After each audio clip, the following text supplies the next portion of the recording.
to accounts classes. Today I will discuss with you liquid assets and fictitious और nominal assets. ठीक है, तो चलिए इसका जो है मीनिंग जो है जानते हैं। चलिए जानते हैं कि लिक्विड एसेट्स जो है वो क्या होता है। Liquid assets are those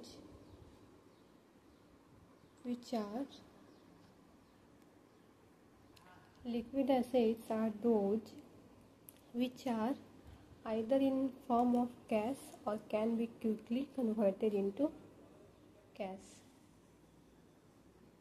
liquid assets जो है वो ऐसी एसेट है जो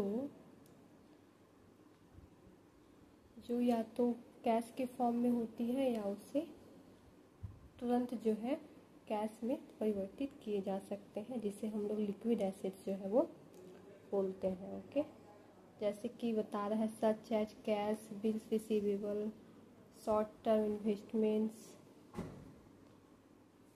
डेटर्स, एक्यूरेट इनकम, ये सारा जो है हम लोग का लिक्विड एसेट्स में आएगा। Okay, cash, bills receivable, short term investments, जैसे कि शॉर्ट टर्म इन्वेस्टमेंट जो है वो किया जाता है।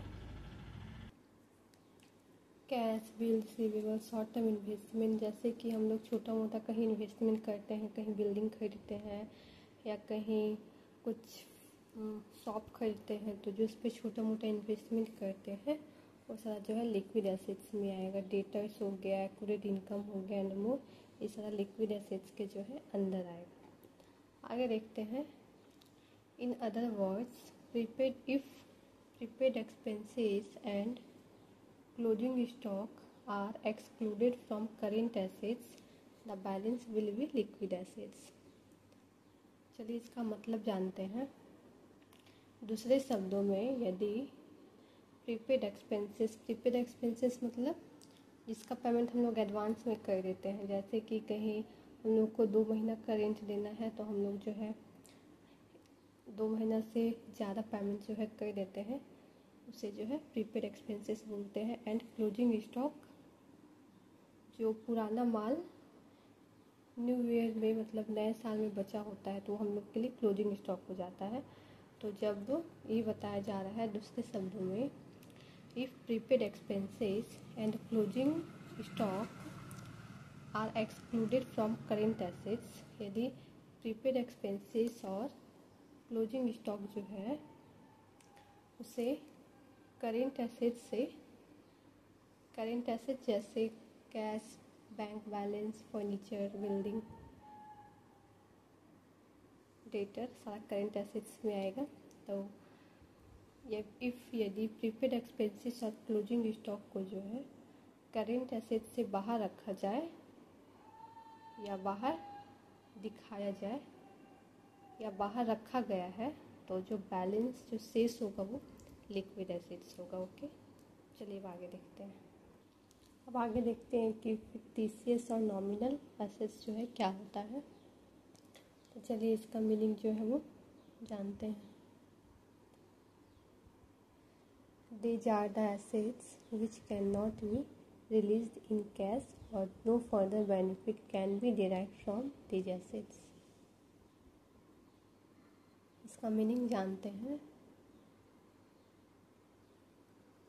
ये ऐसी संपत्तियां हैं, these are the assets which can not be released in cash, मतलब जिसकी वसूली जो है वो नकद में नहीं होते हैं, और no further benefit can be derived from these assets, और कोई अतिरिक्त लाभ जो है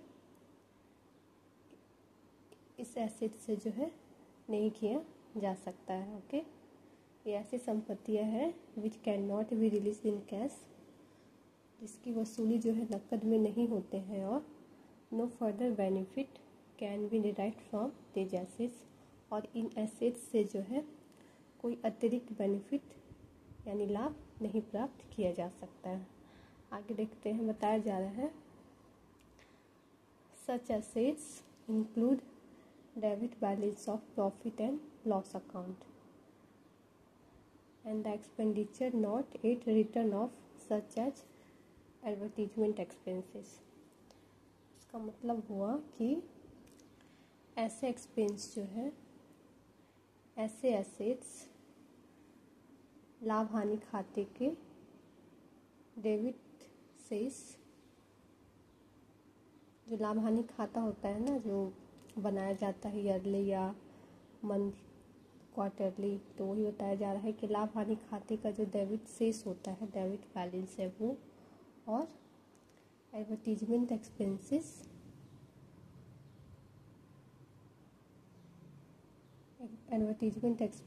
जैसे एक्सपेंस को जो है ये not at return of advertisement expenses, जिसे कि बट्टे खाते में भी नहीं डाले गए हैं। जो डिस्काउंट अकाउंट बनाया जाता है उसमें भी जो है इसको नहीं दिखाया गया है। वह सब चीज़ को जो है इसमें इंक्लूड किया जाता है ये फिक्टिशियस और नॉमिनल एसेट्स में। आगे देखते हैं, these assets are not really assets, मतलब यह वास्तव में एसेट्स नहीं है, यही बताया जा रहा है कि these assets are not really assets, ये वास्तव में एसेट्स नहीं है, but are show on the asset side. These are not really assets but are shown on the asset side only for the purpose of transferring them to the profit and loss account gradually over a period of time। मतलब इसमें बताया जा रहा है कि ये asset जो है वो वास्तव में एसेट्स नहीं है, ठीक है, लेकिन gradually over a period of time, समय के साथ जो है धीरे धीरे लाभ और हानि खाता, जो लाभ हानि खाता बनता है उसमें जो ट्रांसफ़र करने के उद्देश्य से जो है इसे सिर्फ एसेट अकाउंट, एसेट पक्ष में जो है इसको दिखाया जाता है, बस यही जो है बताया जा रहा है। These assets are not really assets but are shown on the asset side only for the purpose of transferring them to the profit and loss account gradually over a period of time। ये वास्तव में asset नहीं है, बल्कि इन्हें जो समय के साथ धीरे धीरे लाभ और हानि खाता में ट्रांसफ़र करने के उद्देश्य से जो है एसेट पक्ष में जो है दिखाया जाता है। ओके, तो यही था आज जो हम लोग डिस्कशन किए, दो टर्म्स। आगे हम लोग और 2-3 बाकी है जो नेक्स्ट वीडियो में डिस्कशन करेंगे। ओके, और वीडियो पसंद आए तो लाइक कर दीजिएगा, और कोई इशू हो तो कमेंट बॉक्स में कमेंट कीजिए। Okay, bye, see you in the next video.